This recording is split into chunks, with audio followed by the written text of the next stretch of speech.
सवाल यहां से शुरू करूंगा कि जो आपका लेखन है उसकी जो कोडिंग है वो किस तरीके से करते हैं? उसको डिकोड हर व्यक्ति अपने अपने तरीके से करता है। उसके कौन सा किस गाने की बात कर रहा है? पर्टिकुलर गाना किसी एक बगल में चांद। ये बस ये पंगा है मेरी जिंदगी में, एक बगल में चांद होगा मैंने ऐसे लिख दिया था यार। खुदा कसम बैठा हुआ था, मैंने 2 दिन में गाने लिख दिया था। बैठा हुआ था, प्ले आया, प्ले में गाना था, मुझे लगा कि लिखना चाहिए तो मैंने ऐसे लिख दिया था। तब मैं कुछ नहीं था, 1996 में लिखा गया था। एक बगल में चांद होगा एक बगल में रोटी। इसके बाद से मैं बॉम्बे चला गया। उसके बाद एक बंदा था जिसका नाम था अनुराग कश्यप, बहुत ही घटिया बंदा है, लेकिन वो दिल का रोग लग चुका है उसको, जो है वो मुझे बहुत प्रिय है। तो वो आ गया, उन्होंने कहा पीयूष भाई ये गाना मुझे चाहिए। तो मैंने कहा दिल भाई, एक बगल में चांद होगा एक बगल रोटियां, एक बगल में नींद होगी एक बगल में लूरियां। हम चांद पे रोटी की चादर डालकर सो जाएंगे और नींद से कह देंगे लूरी कल सुनाने आएंगे। ये मैंने दे दिया उसको, गैंग से बस करूँ, उसने इस्तेमाल कर लिया। पॉपुलर हो गया, उसमें आ गया, घर आ गया, आराम में प्रचंड आ गया, मैं थोड़ा पॉपुलर हो गया। और अब जब पॉपुलर हो गया तो फिर प्रेस ने, पर्टिकुलरली प्रेस ने मुझसे लिखना शुरू, उन्नको जो है मेरे गानों में रहस्यवाद देखना शुरू हो गया, पता नहीं कहाँ से। पीयूष जी आप तो कमाल लिखते हैं। मैंने कहा लिखता हूँ, चलो मैं लिखता हूँ था मैं। तो उन्होंने कहा कमाल लिखते हैं आप, जो है मतलब एक बगल में चांद होगा एक बगल में रोटियां और एक बगल में नींद होगी एक बगल में लूरियां भी हैं। मैंने कहा हाँ वो भी है, ये कैसे लिखा?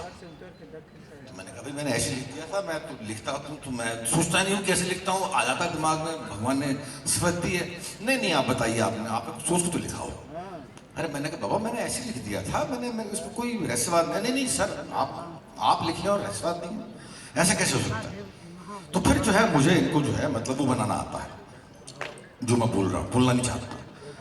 हाँ, फिर मैंने कहा कि देखो मैं जो चुपचाप बैठ गया था पेड़ के नीचे, मैंने आँख मूंद ली थी, मैंने तस्वीर किया था ऊपर एक बगल थी, एक बार चांद था, इधर लूरियाँ थी। मैं खो गया था। मैं जब तक इनको ये जवाब नहीं देते तब तक ये संतुष्ट नहीं होते। मैं बोल रहा हूँ मैंने लिख लिया था, ऐसे लिख लिया था, कोई डिकोड करने की जरूरत नहीं, जैसे लिखा गया वैसे पढ़ो। आरंभ में प्रचंड बोले मस्तकों को झुंड, आज जंग की घड़ी की तुम गुहार दो। इसको वैसे ही पढ़ लो, जैसे लिखा गया है वैसे पढ़ लो। एक बगल में चांद होगा एक बगल में रोटियां, वैसे ही पढ़ लो, है ना। उजला ही उजला शहर होगा जिसमें हम तुम बनाएंगे घर। इसमें क्या रहस्यवाद है यार? एक लड़का लड़की बोल रहे हैं कि एक बगल में उजला ही उजला शहर होगा जिसमें हम तुम बनाएंगे घर। ये नॉस्टैल्जिया गाना है, यूफोरिया गाना है कि हाँ भाई हम कहीं जाएंगे और दोनों प्रेम में लुप्त हो जाएंगे, जो कि हमें इस शहर में नहीं मिल रहा। तो मैंने ऐसे अधिकतर गाने, मैंने अधिकतर लिखनी मेरी सिंपल रही, सादी लिखनी रही है, बिल्कुल सीधी सादी। वो इतनी सीधी सादी है कि लोग उसमें लगता है कि कॉम्प्लेक्सिटी है, इसमें कुछ बात होगी। आपने लिखा है पर्टिकुलरली पीयूष ने लिखा है तो इसमें कुछ बात होगी। मैं बोलता हूँ पर्टिकुलरली मैंने लिखा है इसलिए इसमें कुछ बात नहीं होनी चाहिए यार। मैं लिख देता हूँ। मैंने 8वीं क्लास में एक पोएट्री लिखी थी, अब कैसे लिखी थी मुझे मालूम है, ये भगवान है। मेरा रीइंकार्नेशन पर पूरा भरोसा है मुझे, मैं यकीन करता हूँ कि जिस नोट पर मैं छूटा था उस नोट पर पैदा हुआ हूँ। भगवद गीता बिल्कुल सही कहती है कि जो है जिंदा हो, हाँ 8वीं क्लास की पोएट्री बता रहा हूँ, जिंदा हो हाँ तुम कोई शक नहीं, सांस लेते हुए देखा मैंने भी है, हाथ और पैरों और जिस्म को हरकतें खूब देते हुए देखा मैंने भी है।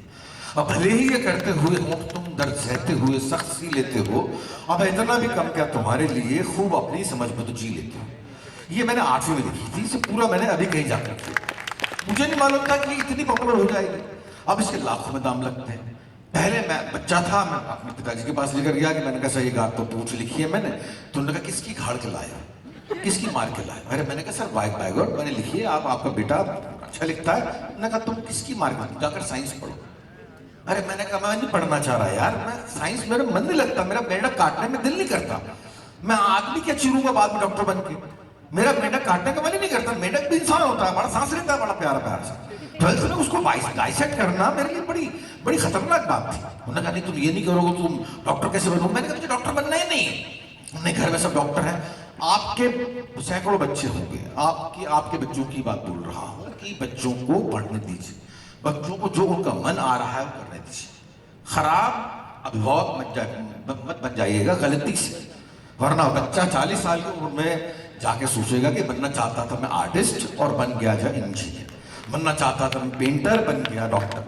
ये बच्चे को घूम कर देखेगा ना बच्चा पीछे मुड़कर, तो उसे याद आएगा कि बॉस मेरी भी इंस्पिरेशन कुछ और थी। तुम बचपन से एक्टर, 1975 में मैंने पहला प्ले किया था, तब से मेरे अंदर ये, और प्ले किया था मैं गरीब घर का तो नहीं, लेकिन ऐसे घर का था जो खानदानी था और जिसका बैंक बैलेंस जीरो था। ये सबसे सबसे बड़ा कर्ज होता है। गरीब को बोलने दो कि वो गरीब है, मुझे बड़ा अच्छा लगता है। मैं यार मेरे पास फटे हुए कुर्ते हैं और मेरे पास पैसे नहीं है, बहुत अच्छी हालत में होता हूँ। लेकिन जब मैं भूलता हूँ कि मैं खानदानी हूँ और मेरे पास बैंक बैलेंस जीरो है, मेरे घर के पास में बैंक बैलेंस जीरो था, तो मुझे ये भी बोलने का मौका नहीं मिला, इस बात को बोलने में प्राइड महसूस करने का मौका नहीं मिला कि मैं गरीब हूँ। मुझे नकली नकली नकली नकली नकली पूरा ओढ़ कर चलना पड़ा मुझे बचना। और ऊपर से दबा कुचला ऐसा बच्चा था कि मेरे ऊपर मेरे शहर के कुत्ते ने भी भौंकने से इनकार कर दिया था। मैं इस पर क्या भौंकेंगे साले पे, ये क्या है क्या। आज भाई आज पूरा मतलब आपके आज मानते हैं क्योंकि रंग की घड़ी की तुम हार दो, आरंभ है प्रचंड बोल मस्तकों के झुंड, आज जंग की घड़ी की तुम हार दो, आन बान शान या की बान का हो दान, आज एक धनुष के बाण पे उतार दो, आरंभ है प्रचंड। तू जिस गति से है चला तो उस गति को पाएगा, तू फूल सूंघता रहा तो किस गति समाएगा, सर पे जिसके तेज और हाथ धनुष बाण हो, वीर उसको बोलते वो बूढ़ा हो जवान हो, रण में जाके हो खड़ा तू चक्र व्यूह तोड़ दे, मौत को भी मात दे रे जिंदगी मरोड़ दे, हो दया का भाव या कि शौर्य का चुनाव या कि हार का वो घाव, तुम ये सोच लो, या कि पूरे भाल पर जला रहे विजय का लाल लाल ये गुलाल, तुम ये सोच लो, रंग केसरी हो या मृदंग केसरी हो या केसरी हो ताल, तुम ये सोच लो, जिस कवि की कल्पना में जिंदगी हो प्रेम गीत, उस कवि को आज तुम नगार दो, रंगों में आज भीगती रंगों में आज आग की लपट का तुम बघार दो, आरंभ है प्रचंड बोले मस्तकों के झुंड, आज जंग की घड़ी की तुम हार दो, आन बान शान या कि चांद का हो दान, आज एक धनुष के बाण पे उतार दो, आरंभ है प्रचंड।